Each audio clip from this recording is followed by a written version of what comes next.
జగన్ మీద పూరి చాలా ఫుల్ ఫైర్‌గా ఉంటుంది. నా పెళ్లి ఎందుకు చెడగొట్టావు? నీ వల్లే గతాల్లో కూడా నా పెళ్లి ఆగిపోయింది అని గగన్‌ని గట్టిగా అడుగుతూ ఉంటుంది. భూమి వల్ల మన సందోహం మొత్తం పోతుంది అని పూరి ఫిక్స్ అయిపోతుంది. పూరి బాధగా మాట్లాడుతూ ఉంటే అమ్మ వచ్చి భూమిని సపోర్ట్ చేస్తూ ఉంటుంది. భూమి మాకు ఎంతో చేసింది. తను విషం తాగి చనిపోయి నిన్ను కాపాడింది అని చెప్తూ ఉంటుంది. కానీ పూరి మాత్రం తను అమ్మాయి వెంకల్ని ఆసరాగా చేసుకొని మిమ్మల్ని తన వైపు తిప్పుకున్నాడు అని గట్టిగా అరుస్తూ ఉంటుంది. పూరి గట్టిగా వార్నింగ్ ఇస్తుంది. నేను ధృవాని మాత్రం పెళ్లి చేసుకుంటే లేకపోతే చచ్చిపోతా అని ఫిక్స్ అయిపోతుంది. ఈ పెళ్లి ఆగితే నాకు పిచ్చెక్కుతుంది అని ఎమోషనల్గా బ్లాక్మెయిల్ చేస్తూ ఉంటుంది.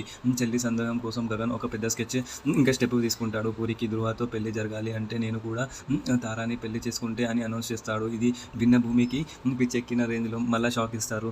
భూమి ఏడుస్తూ నేను నీ భార్యని నేను బ్రతికితే ఉన్నా కదా అని అడుగుతూ ఉంటుంది. దీనికి గగన్ చాలా క్రూరంగా నువ్వు బ్రతుకున్నా నాకు చచ్చినట్లే లెక్క అని గట్టిగా చెప్పేస్తాడు. వీళ్ళ మధ్యలో బంధం మొత్తం తెగిపోతుంది అని గట్టిగా చెప్పి భూమిని తోసి పడేస్తాడు. ధృవ పూరి మ్యారేజ్ అవుతుంది. ఇంకా నేను తారాని పెళ్లి చేసుకుంటే ఇది ఫైనల్గా ఉంటుంది అని గట్టిగా చెప్పేస్తాడు. గగన్ చెప్పి వెళ్ళిపోతాడు. భూమి మాత్రం బావా బావా అని ఏడుస్తూ ఉండిపోతుంది. మరి నెక్స్ట్ ఎపిసోడ్ ఏం జరగబోతుంది అనేది చూద్దాం. Thank you.